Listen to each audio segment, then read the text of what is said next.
नमस्कार, आप देख रहे हैं प्रदेश का सबसे भरोसेमंद news channel India news Uttar Pradesh Uttarakhand. मैं हूं आपके साथ स्वाति शुक्ला कुमार। तो बड़ी बहस में आज चर्चा होगी 24 की तैयारी को लेकर, कौन किस पर पड़ेगा भारी। दरअसल जैसे जैसे चुनाव नजदीक आ रहे हैं वैसे वैसे सियासी दलों ने अपनी तैयारियां तेज कर दी है और इसी क्रम में जो है बीजेपी अध्यक्ष जेपी नड्डा यूपी दौरे पर है और लोकसभा चुनाव से पहले जेपी नड्डा का गोरखपुर और बस्ती दौरा काफी अहम माना जा रहा है, क्योंकि वो सीएम योगी के विधानसभा क्षेत्र गोरखपुर में संगठन के पदाधिकारी और क्षेत्र समिति के सदस्यों के संग बैठक कर लोकसभा चुनाव की रणनीति तैयार करेंगे। जबकि वही बात कांग्रेस की अगर करें तो अब पार्टी भारत जोड़ो यात्रा के बाद यूपी जोड़ो यात्रा शुरू करने जा रही है, जिसके जरिए कांग्रेस प्रतीकों के सहारे वोट बैंक जोड़ने की भरपूर कोशिश करेगी। कई स्थानों पर धार्मिक स्थलों और महापुरुषों की प्रतिमाओं पर पुष्प अर्पित किया जाएगा। इसके जरिए सर्वधर्म समभाव का संदेश देने की कोशिश की जाएगी।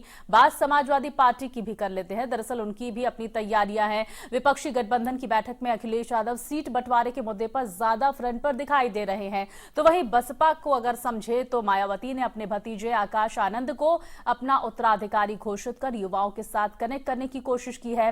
तो 24 के दंगल की तैयारी में कौन किस पर पड़ेगा भारी, इसी मुद्दे पर करेंगे आज की बड़ी बहस एक खास पैनल के साथ। लेकिन इससे पहले कुछ बयान और ये रिपोर्ट देखिए। देश में आदरणीय मोदी जी के 2 कार्यकाल की उपलब्धियों को लेकर के हम लोग विकसित भारत संकल्प यात्रा के माध्यम से अपनी योजनाएं, जो जन कल्याणकारी योजना हमने दी, हमने जो देश का विकास कराया, किस तरीके से गरीबी की रेखा से उबार के कितने लोगों को उबार करके उसको ऊपर लेके आए, इन सब योजनाओं को अपनी परीक्षण भी लेना है हमें कि हमारी योजनाओं का नीचे तक कोई बिचौलियों तो नहीं पड़े, कोई बेईमानी तो नहीं हुई, पारदर्शिता गुणवत्ता से हमारी योजनाओं का लाभ वास्तविक हकदार तक पहुंचा कि नहीं पहुंचा, इन सब का भी परीक्षण हो रहा है। और साथ ही साथ उन योजनाओं के बारे में जो लाभार्थी हैं उनके बीच में बात रख करके उनके अनुभव सुनने का काम हमारी सरकार ने निर्णय लिया है। और उसके लिए हमारे तमाम गारंटी मोदी का नाम दे दिया है।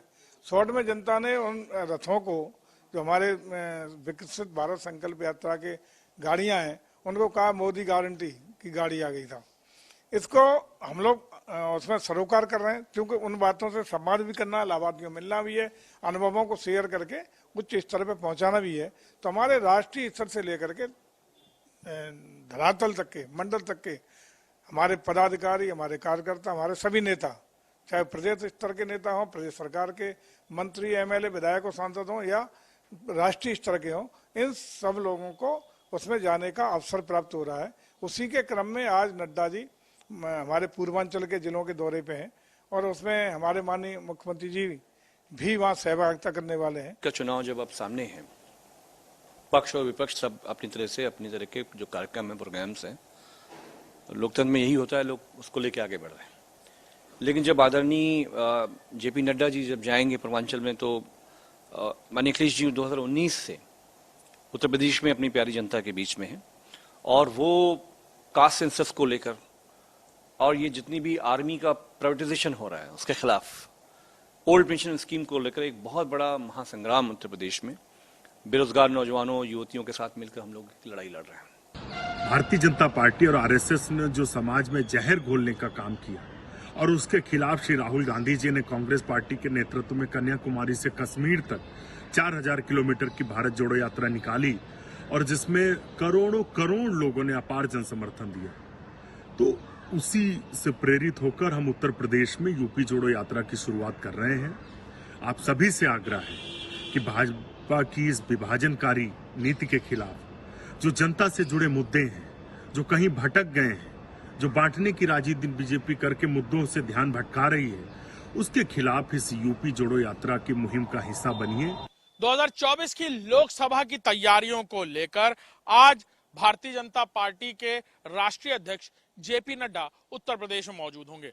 खासतौर पर मुख्यमंत्री योगी आदित्यनाथ के शहर गोरखपुर में समीक्षा बैठकें करते हुए नजर आएंगे। साथ ही साथ पूर्वांचल को भी एक तरह से पूरी तरह वहां के बड़े नेताओं से बातचीत कर वहां का मूड समझने की कोशिश करेंगे और खुद मैदान में उतरकर नापने की कोशिश करेंगे कि आखिर कहां पर क्या तब्दीलियां की जानी है।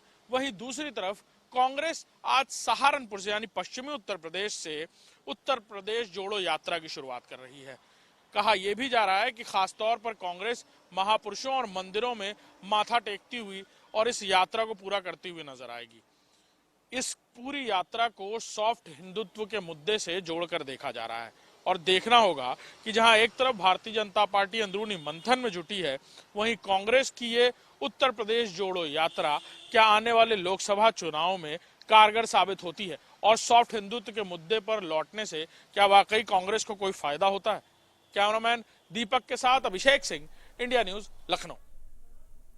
तो देखिए किसका दाव किस पर भारी पड़ेगा और किसको इसका चुनाव में फायदा होगा, ये देखना महत्वपूर्ण होगा। और इस पर चर्चा करने के लिए हमारे साथ तमाम मेहमान मौजूद हैं। हमारे साथ प्रशांत उमराव जी मौजूद हैं, बीजेपी प्रवक्ता तारिक खान साहब हमारे साथ, सपा प्रवक्ता जुड़ गए हैं प्रेम नारायण सिंह पाल हमारे साथ, कांग्रेस प्रवक्ता जुड़ गए हैं और मनोज मिश्रा जी हमारे साथ वरिष्ठ पत्रकार जुड़ गए हैं।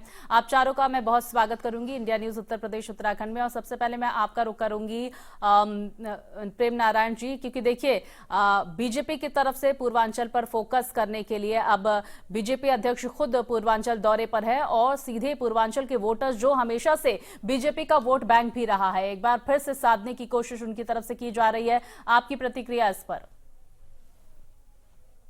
प्रतिक्रिया क्या, वो तो अपना काम कर रहे हैं जो उनको काम करना है। उनका काम ही है वोट साधना, उनका काम जनमानस का कल्याण करना नहीं है और उनका काम लोगों को गारंटी देना है। वो बात अलग है कि चुनाव खत्म होने के बाद फिर वो बता देते हैं कि नहीं हम अब 450 का सिलेंडर देने का हमारा कोई मूड नहीं है किसी प्रकार का। ये सब तो वो उनके काम है, वो कर रहे हैं। हमारा काम जनता के बीच में जाना है, जनता से संवाद करना है, जनता की समस्याओं को लेकर के आगे बढ़ना है, वो हम कर रहे हैं। तो इसमें भाई वो तो उनका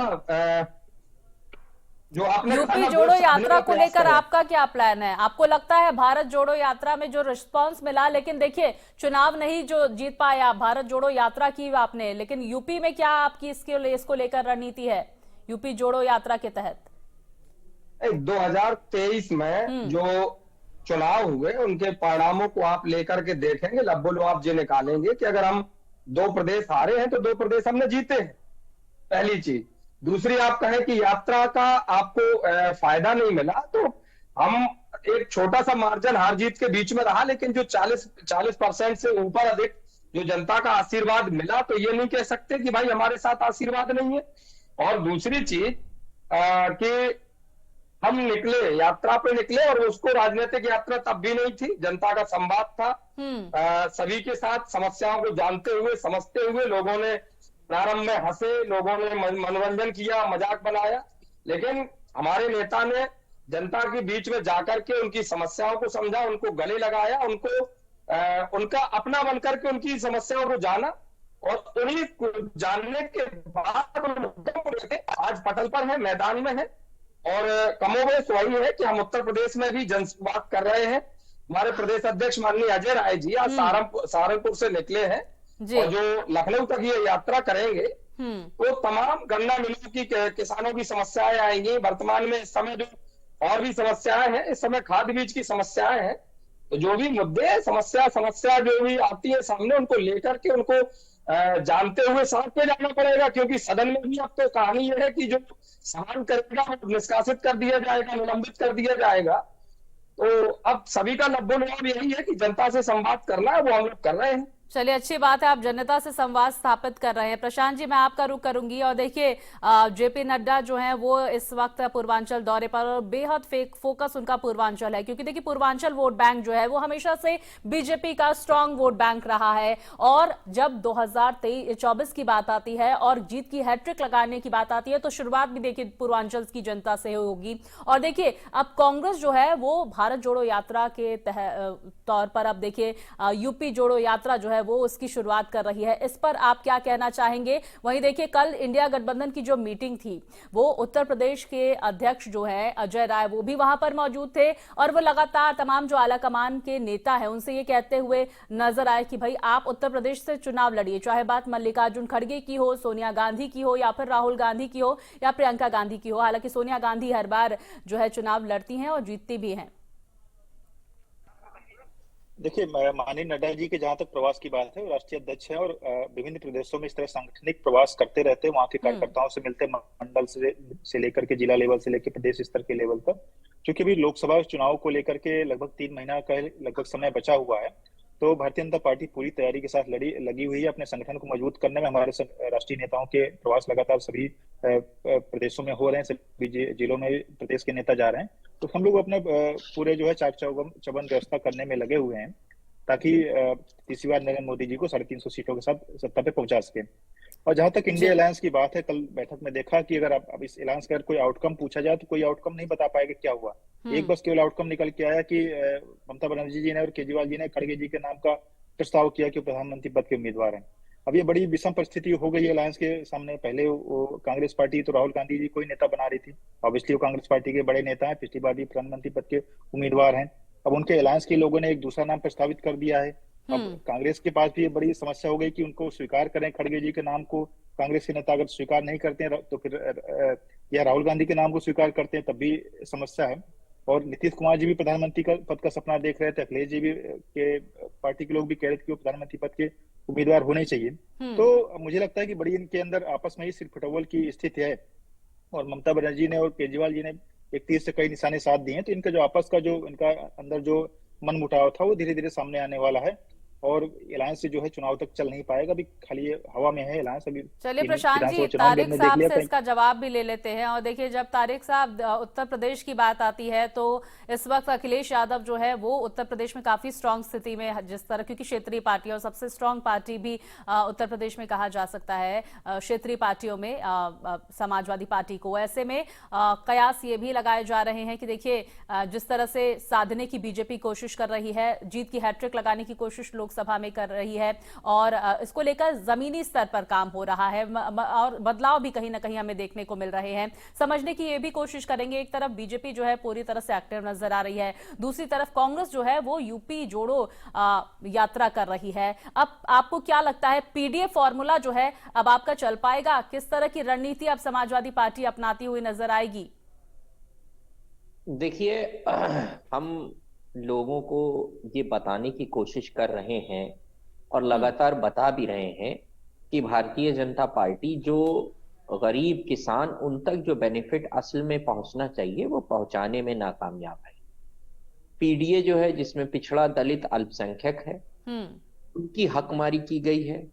और जो खासकर बैकवर्ड हैं, जिनकी जनसंख्या लगभग 60% हो जाती है, अभी अगर बिहार का आंकड़े को आप जनरलाइज कर, उनकी जो जातिगत जनगणना कराकर उनका अधिकार देने का काम भारतीय जनता पार्टी नहीं कराना चाहती, क्योंकि लोकसभा में भारतीय जनता पार्टी ने कह दिया कि हम जातिगत जनगणना नहीं कराएंगे। ओपीएस एक बड़ा मुद्दा रहेगा, ओल्ड पेंशन स्कीम को हम बहाल करेंगे अगर सेंट्रल गवर्नमेंट में वापसी करते हैं, और तमाम जैसे अग्निवीर योजना है उसको समाप्त किया जाएगा। इस तरीके से एक कॉमन मिनिमम प्रोग्राम जो कल मीटिंग हुई है, उसके बाद मुझे लगता है कि 10 से 15 दिन के अंदर ही इंडिया गठबंधन का, और खासकर उसमें जो फॉर्मूला अखिलेश जी ने दिया है पीडीए, उसको ध्यान में रखते हुए, मुख्यतः उस पर ध्यान केंद्रित करते हुए इन मुद्दों को लेके आया जाएगा। और उस मैनिफेस्टो या उस कॉमन मिनिमम प्रोग्राम को हिंदुस्तान के हर गांव, हर ब्लॉक, हर कस्बे, हर शहर, हर गली में पहुंचाने की कोशिश इंडिया गठबंधन की कार्यकर्ता करेंगे। और समाजवादी पार्टी उसका लीड रोल उत्तर प्रदेश में निभाएगी, क्योंकि उत्तर प्रदेश में सबसे बड़ा जो दल है वो समाजवादी पार्टी है। हम किसको प्रधानमंत्री बनाएंगे नहीं बनाएंगे वो हमारा आंतरिक मामला है। हम कह रहे हैं कि आप दूसरों के घरों में झांकना बंद कर दीजिए। हम तो नहीं सवाल उठाते हैं कि प्रधानमंत्री अखिलेश यादव क्या प्रधानमंत्री की रेस में है क्या तारिक खान साहब? प्रधानमंत्री जब 72 के हो जाएंगे तो योगी प्रधानमंत्री बनेंगे कि अमित शाह? इसका जवाब दे दें, दोनों में से कौन बनेगा? इसका जवाब बीजेपी जरूर दे दे, क्योंकि मतलब 100 साल तक तो नरेंद्र मोदी प्रधानमंत्री रहेंगे। तो जो पीछे की कड़ी है उसमें हेमंत बिस्व शर्मा बनेंगे, योगी बनेंगे, तो हम सवाल दिन रात नहीं पूछते। इसलिए और एक बात कहता हूं कि खड़गे का नाम प्रपोज किसने किया ये देखिए आप। बीजेपी कह रही थी कि ममता बनर्जी का और कांग्रेस का 36 का आंकड़ा है, ये गठबंधन में रहेंगे। बीजेपी ये भी कह रही थी कि अरविंद केजरीवाल का कांग्रेस से 36 का आंकड़ा है। वही लोग अपने आप को ना प्रोजेक्ट कर एक दूसरे इंसान जो कि दलित है वो उनको कहते हैं कि इनको प्रधानमंत्री बना दे। तो बीजेपी की बात तो वहीं से खत्म हो गई, कोई झगड़ा ही नहीं रह गया प्रधानमंत्री का, क्योंकि हर आदमी ये नहीं कह रहा है कि खुद को बना दो। ऐसे तो ममता दीदी के ताल्लुकात अखिलेश जी से बहुत अच्छे हैं, उन्होंने उनको नहीं कहा। और अखिलेश जी ने खुद भी नहीं कभी आज तक कहा। अगर कोई कार्यकर्ता लगा देता है प्रधानमंत्री का बैनर या पोस्टर कहा तो नहीं अलग तो की बात डिनाई भी तो नहीं किया तारिक खान साहब जब उनसे प्रधानमंत्री को लेकर डिनाई सवाल पूछा देखिए। गया। चलिए तारिक खान साहब, चलिए हम वरिष्ठ पत्रकार हमारे साथ मनोज मिश्रा जी भी जुड़े हुए हैं, उनका रुख करेंगे। मनोज जी, मैं आपसे समझने की कोशिश करूंगी। देखिए, एक तरफ जहां आपने तमाम मेहमानों को सुना, आपकी राय इस पर जानना चाहूंगी, जो भी उन्होंने बातें कही। और साथ ही देखिए, एक तरफ जहां बीजेपी का विकसित भारत संकल्प यात्रा और यूपी यात्रा जो है, यूपी जोड़ो यात्रा कांग्रेस की, और वही देखिए पीडीए का फॉर्मूला लेकर समाजवादी पार्टी चल रही है। और बहुजन समाज पार्टी की अगर बात की जाए तो देखिए, यंग कार्ड जो है, इस बार युवा कार्ड मायावती ने खेला है, आकाश आनंद को अपना उत्तराधिकारी घोषित करके। इन सबको किस तरह से देखते हैं आप, एनालाइज कैसे करेंगे, और किन पार्टियों को अपनी रणनीति में यहां पर तब्दीलियां करने की जरूरत है? देखिए, बिल्कुल सवाल भी आपका बिल्कुल विषय पर ही है। मैं बिंदुवार आपको बताना चाहूंगा। देश 5 राज्यों को चुनाव परिणाम आने के बाद वो पूरी तरह केंद्र के चुनाव के चुनावी मूड में आ चुका है। अब जो देश, जी अब आवाज आ रही है आपको? जी मनोज जी, आपकी आवाज मिल रही है, आप बोलें। जिन दो बड़े दलों की या राष्ट्रीय दलों की आप बात करें, चाहे भारतीय जनता पार्टी या कांग्रेस की यात्राओं के जरिए, वो पूर्वांचल में नड्डा के सवाल था, पूर्वांचल भाजपा के लिए मजबूत रहा है था, और योगी जी के आने के बाद सरकार में 2022 में रिपीट होती है, तो और लगातार 14-19 के परिणाम भी केंद्र को उत्तर प्रदेश से बेहतर मिले हैं और मान से ज्यादा मिले हैं। लेकिन जहां तक इंडिया गठबंधन, पीडीए, मायावती, आनंद जी को उत्तराधिकारी, देखिए मैं फिर अगर इस एनडीए और अगर यूपीए 2004 से लेकर के हम देखना चाहेंगे तो आपको तस्वीर बड़ी साफ सुथरी दिखेगी। क्षेत्रीय दलों की परेशानी क्या है कि वो अगर कांग्रेस को अपना नेतृत्व पूरी तरीके से सौंपते हैं तो उनके यहाँ अस्थायी संकट पैदा होता है। चाहे वो दिल्ली में केजरीवाल की बात कर लें, हम बंगाल में ममता की बात कर लें, या जैसे अभी हैदराबाद में आप देखिए, अगर टीआरएस गई तो वहां कांग्रेस आई। अब उनकी लड़ाई वहां तो कांग्रेस से थी, तो वो क्या दिल्ली में उनके साथ जाएंगे क्या? दूसरी बात, जो चुनौतियों की बात हो रही थी, देखिए मुद्दे जब तक वो सरकार बनाने में और सरकार नहीं बनाने में उनका कोई बहुत अहम रोल नहीं होने वाला है। विपक्ष मुद्दे लेकर के जनता को कन्विंस करने में, जनता में, जैसे अभी गैस को लेकर के बात हो रही थी, पीडीए की बात हो रही थी, पीडीए में अब अखिलेश जी ने पिछड़ा दलित और अवसर को नहीं रखा, बल्कि उन्होंने अगड़ों की बात की है। तो जब अगड़े जुड़ जाते हैं तो फिर पूरा समाज हो जाता है, फिर बचता क्या है आपके पास? मध्य प्रदेश का परिणाम, छत्तीसगढ़ का परिणाम आप देखिए, बहुत चौंकाने वाला था। वो उम्मीद से, ऐसी उम्मीद तो मुझे लगता है भारतीय जनता पार्टी को भी नहीं थी इतनी ज्यादा कि उनको सीटें वहां मिलने वाली हैं। भारतीय जनता पार्टी के हैट्रिक को लेकर के तो विगत 1 वर्षों से, अभी तो नड्डा जी के दौर आप देखिए, लगातार प्रधानमंत्री बनारस से लेकर के अयोध्या को लेकर के, फिर ज्ञान वापी को लेकर के, और राहुल की यात्रा की बात करें तो इसमें कहीं कोई शक नहीं कि राहुल की जब भारत जोड़ो यात्रा शुरू हुई थी रामेश्वरम से, उनकी खुद की पर्सनालिटी में और पार्टी में उनको गंभीरता से लिया जाना, और बड़े चेंजेस भी आए थे। कर्नाटक का चुनाव हो जाए, चाहे वो हिमाचल के चुनाव की बात कर ले, हर जी चुनाव में लगी रहती। लेकिन अब 2024 में अभी उम्र की बात आ रही थी, बीच में आई योगी जी को लेकर के बात, फिर या अमित शाह को लेकर, मैं फिर कहूंगा। लेकिन मनोज जी, मैं ये भी समझने की कोशिश करूंगी, ये जो भारत जोड़ो यात्रा का जो आपने जिक्र किया, देखिए असर जो हुआ, बहुत क्षणिक असर हुआ। तुरंत जो चुनाव हुए उनमें जीत मिली, लेकिन देखिए सेमीफाइनल जो अभी हालिया 5 विधानसभा चुनावों में एक सीट जो है वो कांग्रेस के खाते में गई थी, और 3 सीटों पर यह कहा जा रहा था एक राज्य में कांग्रेस रिपीट होगी। छत्तीसगढ़ की अगर बात की जाए तो कॉन्फिडेंट थी छत्तीसगढ़ की में कांग्रेस की, हाँ भाई हम रिपीट करेंगे सरकार। बीजेपी कहीं ना कहीं दोनों राज्यों में बीजेपी और कांग्रेस के बीच में टक्कर देखने को मिलेगी, ये कहा जा रहा था। मध्य प्रदेश और राजस्थान की जब बात हो तो इन चुनावों पे असर क्यों नहीं पड़ा, और क्या यूपी जोड़ो यात्रा में कुछ तब्दीलियां यहां पर कांग्रेस को करनी पड़ेगी और जनसंपर्क साधने की कोशिश करनी पड़ेगी, क्योंकि बीजेपी की प्लानिंग पूरी है 2024 को लेकर? दरअसल समस्या कहां पे, बिल्कुल मैं बताऊं, भारत जोड़ो यात्रा से कोई बहुत बड़ा बदलाव, राहुल की व्यक्तित्व में बदलाव आया, लेकिन कांग्रेस की स्थिति उत्तर प्रदेश में बात करूं तो 37 साल सरकार से बाहर होने की वजह से इनके पास बूथ स्तर के कार्यकर्ता नहीं है, संगठन में अलग परेशानियां हैं, फिर संगठन के नेतृत्व को विश्वसनीयता पर लगातार लोग चुनौती देते रहते। खड़गे की बात अगर आप शीर्ष के नेता रहे हैं, या ज्योतिरादित्य सिंधिया की बात कर ले, या अभी जैसे बीच में एक नाम का और जिक्र आया था, लोग बात करते हैं गुवाहाटी के या आसाम के मुख्यमंत्री को भी भाजपा ही हुआ करते थे। हाँ। तो जोड़ों और तोड़ों के लेकर के जब तक राहुल गांधी मंच के बजाय यात्राओं के जरिए संगठन तक लोगों को जोड़ेंगे नहीं, तब तक परिणाम उनके पक्ष में नहीं आने वाला है। मनोज जी, प्रेम जी से इसका जवाब ले लेते हैं क्योंकि मेरे पास वक्त की कमी है, तो हम एक एक करके एक बार फिर से प्रेम जी आपसे जवाब लेना चाहेंगे।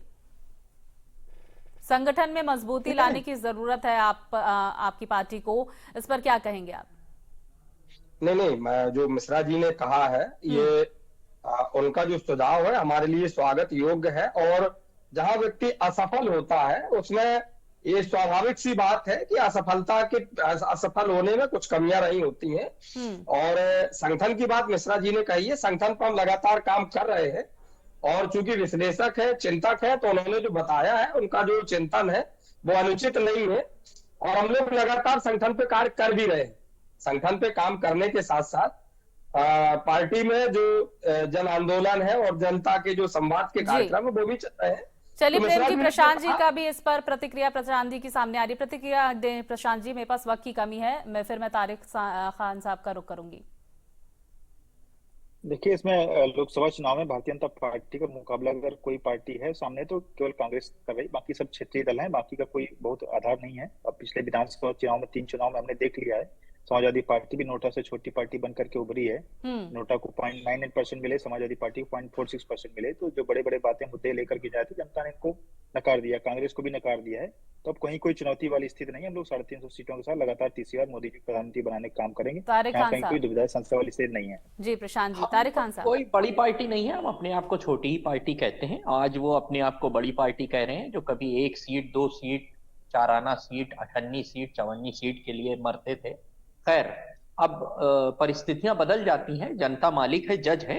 उसने जो निर्णय दिया है सराखों पे, उसने विपक्ष में बैठने का निर्णय दिया है और अगर वो 0 सीट भी जिताएगी तो उसका ये निर्णय भी सराखों पर होगा, मगर घमंड नहीं आना चाहिए। भारतीय जनता पार्टी की जो सत्ता जनता की चाबी दे रही है वो डेवलपमेंट के लिए नहीं है, घमंड के लिए नहीं दे रही है, मगर उनके नेताओं, उनके कार्यकर्ता, उनके प्रवक्ता में जो घमंड आता जा रहा है, ये दिक्कत की बात है। लोकतंत्र में घमंड की कोई जगह नहीं है। बिल्कुल। चलिए देखिए, जनता किसको स्वीकारती है और किसको नकारती है ये तो आने वाला वक्त ही बताएगा। 2024 जो है वो दूर नहीं है और कुछ ही महीने बचे हैं जब लोकसभा चुनाव में जनता जनार्दन जो है वो तमाम पार्टियों की किस्मत का फैसला करेगी। आप चारों मेहमान हमारे साथ जुड़े, आप चारों का बहुत बहुत शुक्रिया करूंगी मेरे साथ इस चर्चा में। फिलहाल